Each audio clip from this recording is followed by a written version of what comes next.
Let me just... Hi. Keep that in the trailer. Hi, Halifax.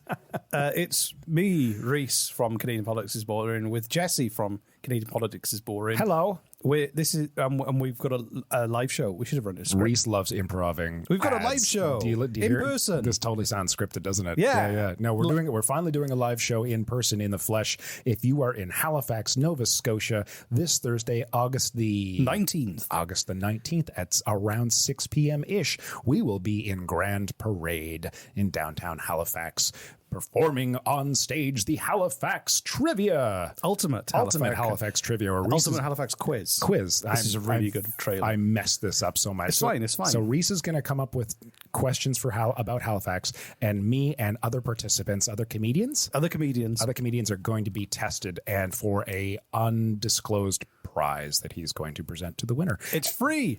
And after our little Ultimate Halifax Quiz, there will be other comedians performing. There will be other sources of entertainment. We'll hang out. We'll hang out. Come, by the time it ends, it'll be close to my bedtime. Yeah, probably, right? But it's free this Thursday, the 19th, Grand Parade, 6 p.m. Come down, say hi, have a good time.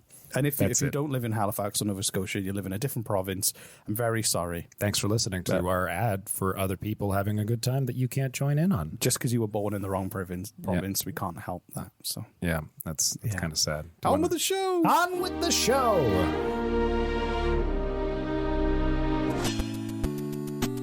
Welcome to Canadian Politics is Boring.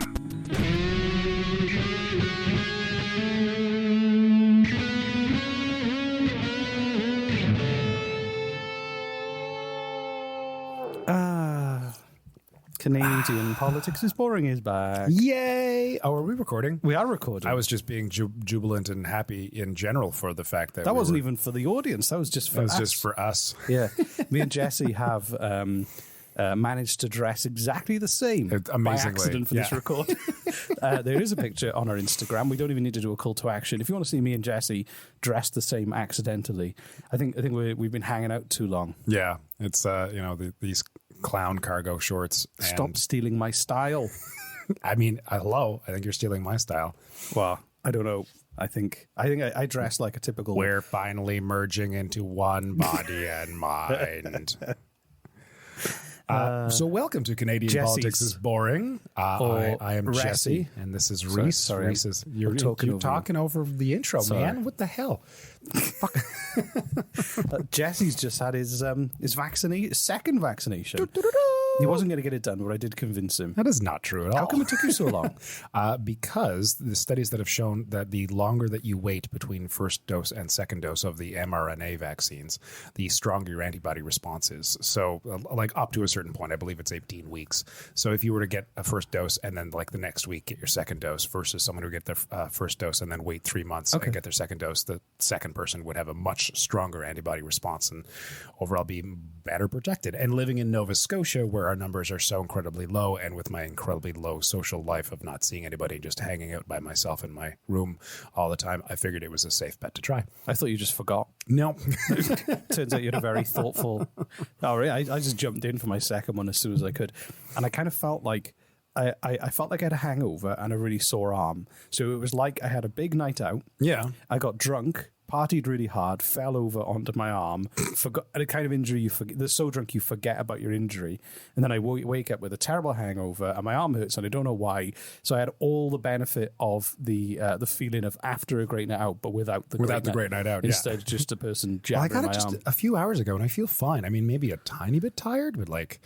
That's it. Not even a sore arm. So I don't know. Do you know what? I didn't feel the needle was tiny. When it went in, it was so small. I'm not saying this because I'm so tough. I'm just Mr. Alpha Male. I didn't realize she actually did it so quickly and neatly that I didn't even really feel it like it was an injection. It felt like a bump, but maybe I've got some kind of nerve damage. I don't know. I'm getting needles so often. Exactly. She didn't warn me either. She didn't like, okay, here it comes. Nothing like that. She was just jab. I'm like, okay. Oh, I guess it's done now. Which is like when my tattoo took 6.5 hours. You got a tattoo? Where's your tattoo? You've never seen my tattoo. It took 6.5 hours. So you can probably imagine how large it is. I've never seen your tattoo, and you're always wearing shorts and t-shirts, and I'm wondering where it is now. Where could a 6-hour tattoo be? Jesus, yeah. But it does hurt. But eventually, you kind of go into this meditative state where you kind of like you just embrace the pain and you just chill out. I've heard that before, actually. Yeah. Which I did. Oh, Reese is checking his Sorry, phone. my phone went off. I'm just going to put it on silent. Yeah, right. Very rude. Yeah. Very rude. Who's of texting me. you? Who's it? Anyway, it's my friend. He went camping. He was sending me some pictures of his camping trip. More dick pics. That's not very nice. That's No. why you guys went camping, so you could be alone. I didn't go naked with in the him. woods together. I didn't go with him. He's just. Oh, sure. Yeah, right. Yeah. Sorry, we got to clear that up for your wife who's listening. Sure. Yeah, you did not. Reese did not go on a naked man trip. But if you do go on naked men trips, I've got just don't cheat on your wife. It's not how I choose to camp or go camping. Sure, Reese. So the reason we're talking about vaccines in the small talk / preamble. I love that we call it small talk. And I love the fact that we have something that we have a call to action that we literally call call to action. Yeah, like that's small talk over. This episode is called Free Beer, Microchips, and Bill Gates. Can you guess what it's about? The free beer is throwing me off, honestly. Oh, wait. Oh, my God. No, that only happens in the States, where in the States there are certain states that were like bribing people to get vaccinated. Like, if you get vaccinated, we'll give you a box of shotgun shells. Like, this is like a local story to us. Locals to Halifax. Yeah. So actually just up the street, Good Robot Brewing. I know that. Are we going to get $1? I don't know. We're totally going to get $1 because we're advertising them. They get a new thing now where, like, if you're a micro influencer, if you promote their place, they'll pay you $1. Oh wow! I didn't even know that. So we're getting $1. We should get $2. There's two of us. We should, and one for the audience to be split between everyone.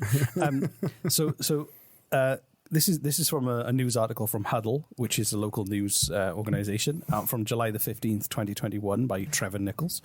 And the headline was, Socialist Patsies offering cheap beer to vaccinated Haligonians. What? Okay. So what happened was, Good Robot, they did we should explain to people. Did you already say Good Robot was a brewing and a bar? Yeah, sorry, company? I didn't know. I just assumed everybody lived in Halifax. And yeah, so it's a microbrewery and a bar, like and a restaurant. Is it a restaurant too? I think they have little snacks and food. I think it's also a restaurant. They got cool branding. They might be a full-fledged fucking restaurant. I don't know. Sorry, Good Robot, if you are. Yeah, don't give Jesse 50 cents. He should just dock his dollar by half. I do. I do know that they have like amazing shows that they put on in various rooms, which is like hidden in the back that I didn't even know existed until. Anyway, we should get them to sponsor us. We should. We should do a live show there and have free beer. Oh my God, let's do that. Yeah. So they did a post, they did a promotion called Pints for Pro-Vaxxers was the campaign. And they offered anyone with proof they've been vaccinated a beer for the lowest legal price of $2.75. Hold on, Canadian dollars. Lowest legal price? So there's tax and everything if you sell beer. Everything else on top is profit or cost. Lowest legal price you can sell a beer for is $2.75. So the province and the federal government are going to take their cut. And obviously... You like in the UK, they did the all you can drink, so you paid £10 at the door, all you can drink. I remember you telling me that. That's insane. And it caused so much carnage; it was a mess. So I can imagine. So I'm guessing the legal minimum is kind of just to say, hey, don't go crazy, because you will. Hold on, have you ever been to one of those places where you just pay? No, at the door and then drink as much as you want. No, and it's not high quality alcohol. It doesn't matter after like the fifth drink, man. Like I suppose it depends if you want to enjoy your alcohol, or you just want to go and get as drunk as possible. Like I'm older and I'm not my liver can't keep up with me like my 21-year-old liver from way back in the day. But like me, I feel kind of honestly Jesse's liver of the past. Yes, I feel. I'm not gonna lie. Like I don't even drink that much, but like I feel a little. What's the word I'm looking for? Regret that I've never once visited an establishment that does that. Just to check that box off my list. Have you ever been on an all-inclusive holiday where food and alcohol is all included in the price? No, I never have. I have, and you just drink and eat excessively. And that sounds amazing. Yeah, and you end up doing terrible things. That's all I can say. Well, hold on. Sorry, I want to take a little pause from and just go into this rabbit hole because, like, describe it to me. Like, Make it sound like this is terrible. No, like all inclusive booze. Can you just get like, hey, I'd like a bottle of two or three? No. Give me 3 bottles of tequila to bring to my room, please, for free. You can't just go there and go, I'll have a pint of vodka, please, with an umbrella. I mean, why not? So you go and you order a drink, and you'll get a drink. Every free drink has to be ordered from a bartender. From a bartender at a certain, like in a certain portion at a time, because you're not going. If you're going to, I can't be like, hey, give me a quintuple vodka, please. Yeah. Oh, I could. You okay, could. I could do that. I'll have 3 bottles of wine in a bathtub, which isn't actually a lot, but a shallow bath of wine. Like, would they eventually cut you off if they think you just? I had imagine too much? they would, for your own safety and for the reputation of the resort. Right. Okay. We're not giving you any more free alcohol. I paid for it. You know, it's like, was that your drunk voice? Yeah. I paid for it. It's kind of a bit like Barney off The Simpsons meets me. So, do you want to hear a bit more about Good Robots? No, I kind of want to hear more about these all-inclusive resort restaurants and the terrible things that you've done. What I did when I was drunk? There were these giant crabs. And live, cooked? And they were in the bottom of the swimming pool because they'd come off these giant land crabs that only came out at night, and they'd walk into the side of your leg and hit you. This was in Cuba. And they were like 3 or 4 of them in the bottom of the pool. And I was kind of a bit drunk, and I rescued them and threw them in the ocean. And somebody was like, they're land crabs. You could have just put it on the side of the pool. It's like, I threw 3 of them in the ocean. Did you kill them? No idea. I imagine they could have walked out because it was a beach. I didn't throw them off a cliff, but I'm sorry, land crabs. Anyway, John, enough about land crabs. Oh, I'm excited talking about free booze. So Josh Council, one of Good Rob's co-founders, Good Rob. It's Good Rob. Co-founders says the company launched the promotion to not to bribe people with cheap beer, but to promote the importance of vaccines. I think it's great. Yeah, exactly. And this is the quote. Right now, it feels. But just to interject. First, before we continue, which I do want to hear this, but I'm curious. Okay, honest to God, is it like a swing vote? Okay, you know how like they're in politics, there's people who are like staunch liberals and staunch conservatives, but then there's people in the middle like, I don't know, it could go either way. And a lot of the advertising is focused towards these people who were like, let's see if we can convince them to go to the other side of the fence. Do you think that there are anti-vaxxers out there that are on the fence and could be swung over by a cheap beer? Not even free beer, cheap beer. Yeah, but I think I was really against vaccination, but then Good Robot offered me a cheap beer, and now I'm for it. But so, I think it was more about the fact that it was raising awareness that this made more publicity than, you know, the amount of publicity. It was an advertising stunt. Well, it wasn't just an advertising stunt. It was an advertising stunt for vaccinations. It was saying, hey, we believe in vaccinations so much, have some beer, cheap, or the lowest legal price.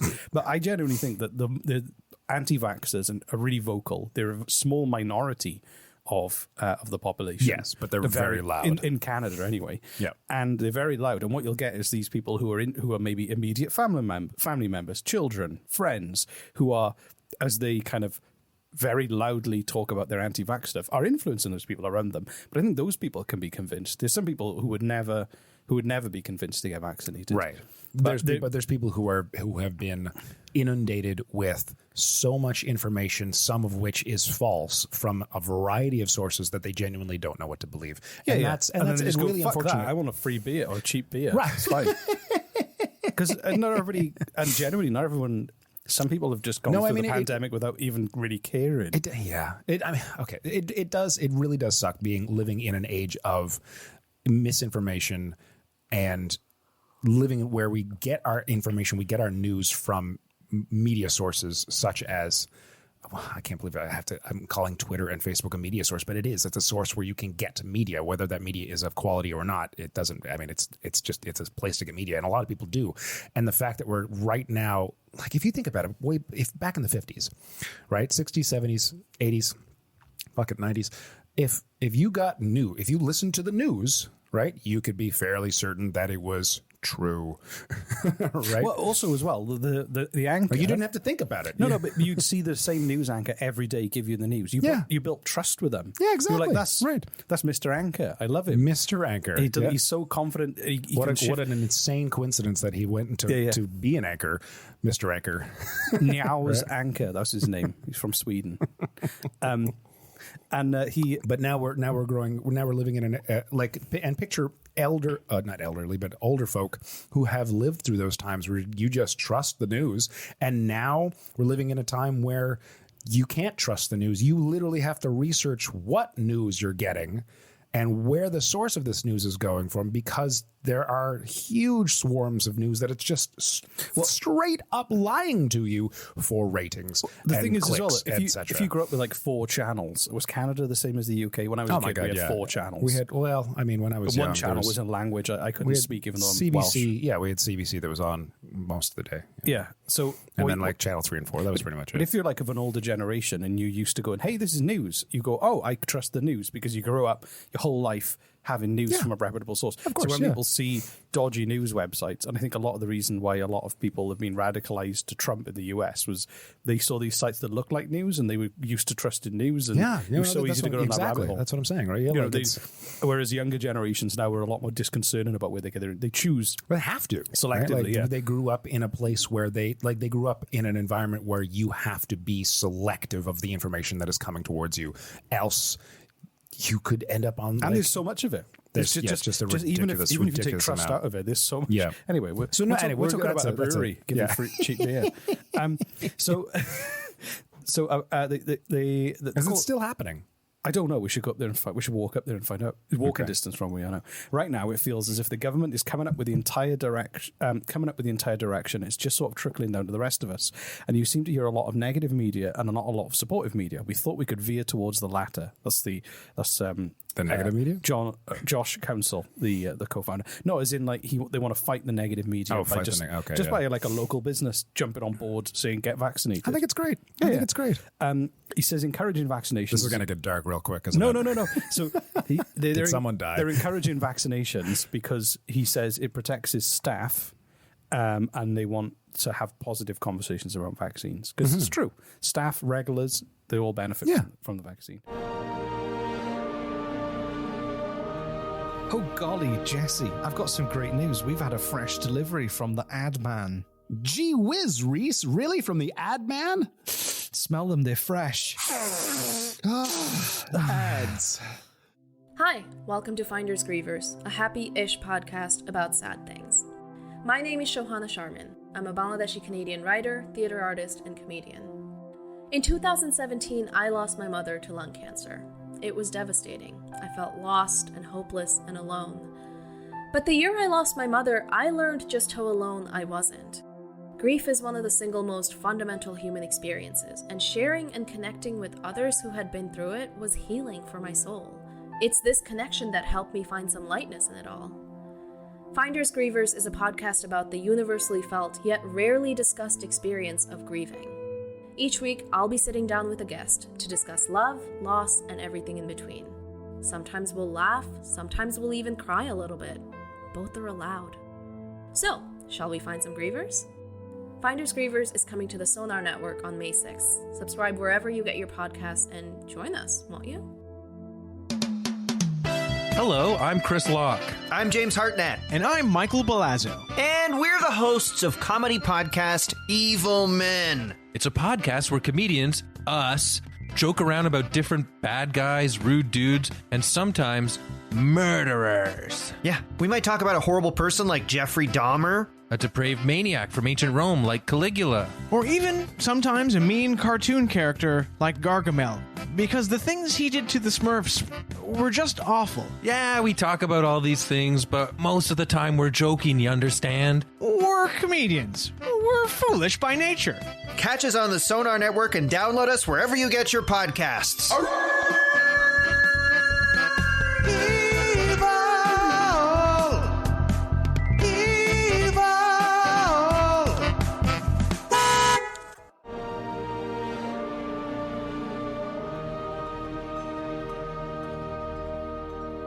And there's a lot of misinformation, not a misinformation, but a lot of mistrust of new things. Yeah. And this is a new technology. Granted, it has been researched for the past 30 years, 30 years it has been researched to make it not for this very specific strain of virus, but the technology behind a messenger RNA, mRNA vaccine, such as Pfizer and Moderna, has been researched for 30 years, and very coincidentally has been like ready to release to the public pretty much when a pandemic came out. It's the fact that it's new gives people pause. Yeah, but right? new is scary. New, that's what I'm saying. New is scary. New is When I saw terrifying, the new Ford Bronco, I nearly cried. I mean, What I is don't this? blame you. Bill Gates. But also the thing I really liked about this was, and this is what spurred off a lot of, they basically got attacked online. This coffee is delicious, by the way. Okay, cool. Thank Good. you for Yeah. making that No in problem. preparation of me showing up to the Well, studio we today. always say, let's get recording. You spend 30 minutes trying to work out how to use the coffee machine. But if I do it in It's 5 a minutes, complicated machine, okay? It does I don't lattes, understand it it. does espresso. It's got weird buttons on the side that I don't understand. Places I was to like, pour if I water do that it- don't make sense. we can focus on content. Anyway, Sorry, go ahead. so the reason I like it and the reason they've got so much abuse online is because they were really playful with the wording. So Hold on, you just slipped that in there. they got Like, abuse online. For, I mean, okay, that's. remember I said hold on, the headline just- was socialist patsies offering cheap beer to vaccinated Oregonians. So hold on, I just want to say, no matter what, if anyone, like we'll probably get some fucking hate mail just for I hope so. mentioning vaccines. I love our hate mail, by the way. I haven't It's received a super death threat yet. I'm looking forward to that. We'll frame it on the wall. Anything mentioning vaccines, anything mentioning the COVID-19 is going to get what I'm going to call a base level of angry yellers, right? Did Good Robot receive the base level of angry yellers simply because they mentioned vaccines, or did they get above and beyond? No, they provoked them. So at the bottom okay. of their post about the cheap beer, they said this message was paid for by the government of Canada, the Pfizer Corporation, the CIA, and the Martian invaders who were hanging out on the other side of the moon biding their time. Oh, that's funny. Which was pretty funny. I thought is it's funny, being playful. yeah. So they said Anti-vaxxers need to have a sense of humor. they said they were being fun and stupid, but what they didn't expect was to get called a Nazi 14 times a week. And they were getting twice a day. They were getting emails with documentation about Pfizer's underground labs and they work with Bill Gates. And if you find this post, I recommend you go to Good Robot's Instagram account, find this post because some of the comments are hilarious. So I think the go-in name is Info Warriors, people who feel like they're fighting. Anyway, so some of the comments were, this beer tastes like cowardice and compliance. Start thinking of new business ideas. That is a great name for a fucking done. beer. Cowardice and Compliance. Good Robot should make a beer called Cowardice and Compliance. With me and you on the front. Oh my God, no. I'll be cowardice, you can be compliance. I mean, if I had to choose. Can we get a Canadian Politics is Boring beer from Good Robot? If you listen to this, Good Robots. I'm going to send them a link. Send them a link.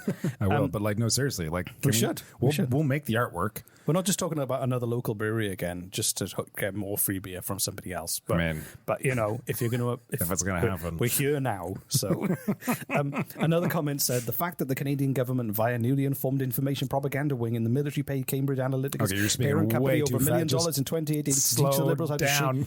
Jesus, because these are comments on Instagram, and they're writing fucking essays in the comments.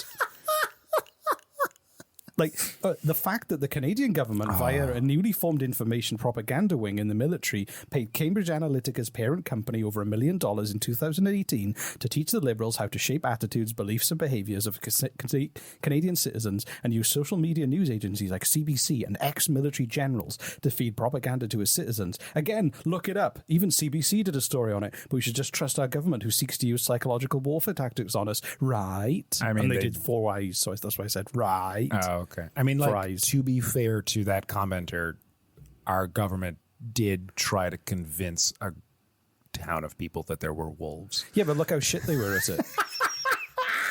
So, all these conspiracy theorists seem to think the government has all power and control. When you get to a certain point in life, you realize that everyone everywhere is kind of winging it. Oh yeah, and once you understand there's you think we know what we're doing? Come exactly. on, everyone is winging it. It doesn't matter how experienced you are. No one can predict the future. So once you realize everyone is winging it, it makes the world much more easy to navigate. Yeah, and much more easy to influence. And the way I combat any sort of conspiracy theory is one, if it's physically possible, like you know, we've got portals on Mars to hell. Okay, maybe that's probably not a possibility. But if we're talking about the government has this underground lab where we're building whatever, you know, is it possible? Yes, it's possible. Logistically, it is possible. However, do you know how difficult it is to fucking keep a secret from millions of people, right? Yeah. Especially if you have thousands of people who are working on a secret project, whatever that secret project happens to be, and you are like, they have to, all of them, keep their mouths shut. Yeah. Forever. Never happens. Yeah, and secondly, opposition. If like opposition happens, if evil takes place, if corruption takes place, and someone who is not corrupt hears about it, there will be an automatic type of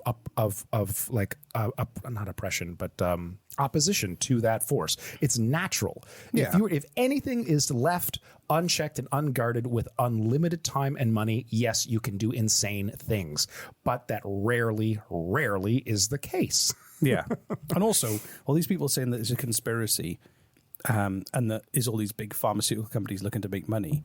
I mean, that is true. No, but yeah. Pharmaceutical companies are insanely evil. But at the same time, look how much more damage the economy is taken by everyone staying at home for 2 years. It's a very, very complex and bizarre plan. I think that's a different conversation that we can get into another time. But like, I actually think that like everyone staying home for 2 years has shown the cracks in our economy. And like everyone's like, oh, the economy has to thrive. Why does the economy have to thrive? Well, it doesn't. Right. Everyone just needs to be alive and content. Try and have a good time. Yeah, that's what I say. Honest to God. Like, why do we have to constantly be working our asses It's a off? short party, so party hard. I mean, that is a different conversation altogether. But like, everyone just accepts the fact that the economy has to thrive because, oh God, what happens? We can't have the economy not thrive. Why not? Why does the economy have to constantly be go, go, go, go, go, go, go, go, go all the fucking time? All the time. Because right, just because. We just accepted it. Yeah. That's just anyway, that's a different rant for another time, which I'll gladly have with you to do. But yeah, no, like there's definitely greed happening. There's money changing hands here, and when that happens, I mean, talking billions of dollars, yes, but that doesn't mean that they want to implant us with fucking microchips. Exactly. Exactly. They want to make profit. Well, right? this is an ironic. But they're not going to make profit if they kill everyone off. Yeah. The repeat customers is everything. Well, actually, this is the last comment I was going to read, which I thought was serious at first, but it's definitely ironic. The vaccine is just a microchip designed to track everything we're doing, sent from my iPhone. Which I thought was genius. If whoever wrote that comment... Is that an ironic? I think that was an ironic comment. Yeah, that's very funny. Whoever wrote that is an absolute comedy genius. Right, yes. But I wanted to end to say that the robot said that they didn't want to alienate the vaccine hesitant too much. So they mentioned in the marketing that anti-vaxxers are still welcome, but they have to enjoy a full-priced pint. That's the only... Oh, that's nice. So, yeah. Yeah. So their vaccinated friends around them will pay less for their beer. I still want to know. I want to look into this whole legally lowest price for beer in Canada. That's very strange. Yeah. But, yeah. There's different rules in the UK. If you operate in a social club, you can sell alcohol way cheaper. So you go to a social club, you've never been there before. So you pay for access to the club? So yeah, well, that's it. You go there, never been there before, no intention of ever going again. Right. Someone on the door goes, "Hey, do you want to join the club? You can have cheap beer." You go, "Okay, how much is it?" They'll go, lifetime membership, £1, which is like less than $2. You sign a piece of paper with your address on, they file it away, go, "There's your member." You go in and you pay like $1 for a pint. Wow. How do they make money off that?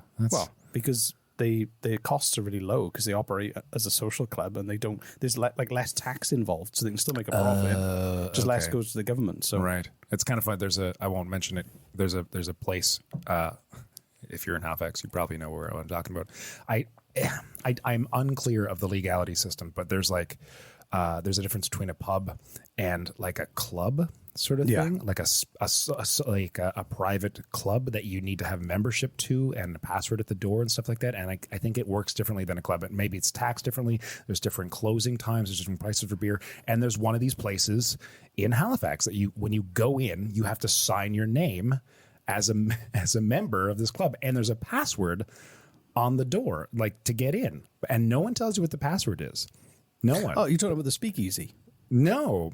Well, maybe, but that's really funny is in giant letters right next to the keypad where you type in the password to get in. You literally physically type in on a keypad the password to get into the door. Right next to the keypad in giant numbers is the address to the building. That's amazing. And that's the password. There's the secret speakeasy as well in Halifax. Like seriously, if you're like, hey man, meet me at this place, okay, and you get there and like, oh, what's the password? And you're literally staring at 4 giant numbers. No, there's the secret speakeasy where you go there and there's a bar.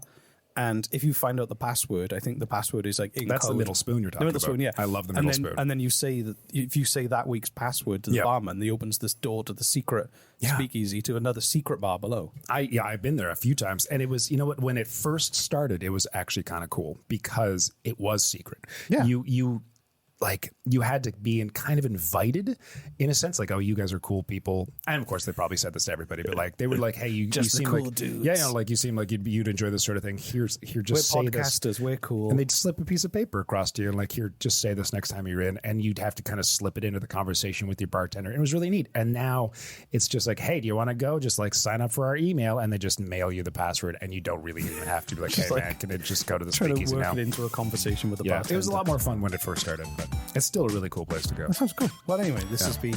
Was that it? Was that the whole thing? That's the whole Because I episode. ranted a lot. This caffeine's just shooting through my veins, man. It's great. I like this. I'm going to have another cup of coffee. So before we go as well, one very important thing. You might have heard the trailer at the beginning of this episode talking about our first live show in person. Well, our first, in person, because we had a live show in the flash. virtual, in the flesh. So that's happening in Halifax. Our at flash, Parade live Square. on stage. No, Grand Parade. Grand Parade. Don't know where Parade Square is. I thought it was called Parade Please Square. come to Grand Parade. And Okay, it's Grand Parade then. I thought it was called Parade Square. It's a free event Maybe it's Grand Parade Square. put on by the city, and we're going to do a giant quiz called the Ultimate Halifax Quiz. Yeah, man, looking forward to it. With some local comedy talent such as Travis Lindsay, who is one of the burning brightest stars in Canadian comedy right now. Which is great. He's going to be involved. Looking forward to that. And it's our first live show, and it's in Halifax. And sorry if you don't live And in... it's free. It's free. So if you live in Halifax or Dartmouth or Sackville or Bedford, come on by. Or Which I worry about, if you do a bad job, people will just walk off because they didn't pay for anything. Don't feel the incentive to get their money's worth. So there's comedians. Is there another podcast as well? No, it's just us. We're doing a podcast. Okay, so we're not doing a podcast episode. We're doing the Halifax Trivia Challenge where we've got me and other podcasters or comedians, and you're going to I'm going to quiz ask us questions about I found Halifax. Obscure, weird facts about Halifax. And then we're going to get points, and there may or may not be a prize for the winner at the end. Yeah.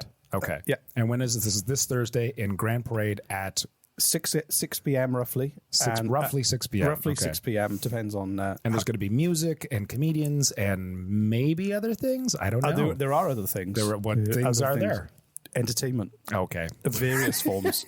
And it's right in front of the city hall, right in front of the big city hall. You can't miss us on a giant stage, which I can't believe. But also... I just found out about this today, so I'm very excited. Yeah, the AV tech guys are going to record it so we can put it out as an episode as well. Oh, nice. Oh, sweet. So that's hopefully cool. it won't balls it up too much twice. Sweet. Live and afterwards in record.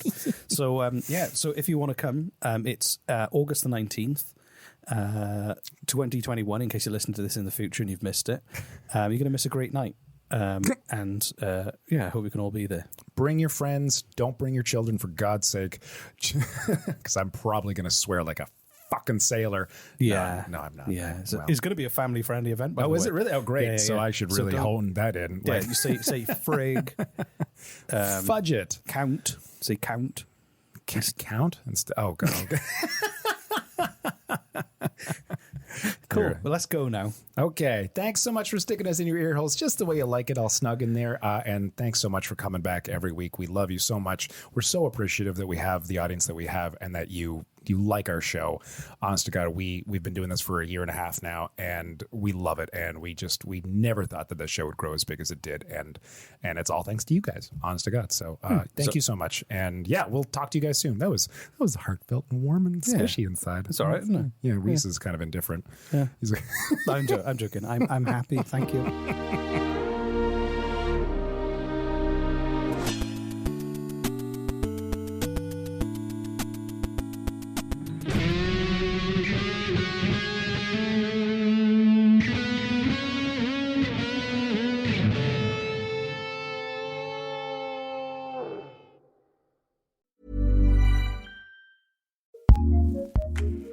Acast powers the world's best podcasts. Here's a show that we recommend. Are you ready for some personality in your personal finances? Hi, I'm Janice Torres Rodriguez, Latina money expert and host of the award-winning podcast, Yo Quiero Dinero. On this show, we're serving up POC-friendly personal finance knowledge, always with a side of sass. We're not talking about avocado toast and lattes on this show. We've got real, relatable personal finance knowledge that makes you feel seen, heard, and finally understood. Consider me your super cool, slightly risque, but always honest financial fairy godmother. Together, we'll tackle dinero in a fresh new way so you can finally become poderosa with your dinero. Check out our weekly podcast episodes at yoquierodineropodcast.com or subscribe wherever you listen to podcasts. Acast helps creators launch, grow, and monetize their podcasts everywhere. Acast.com.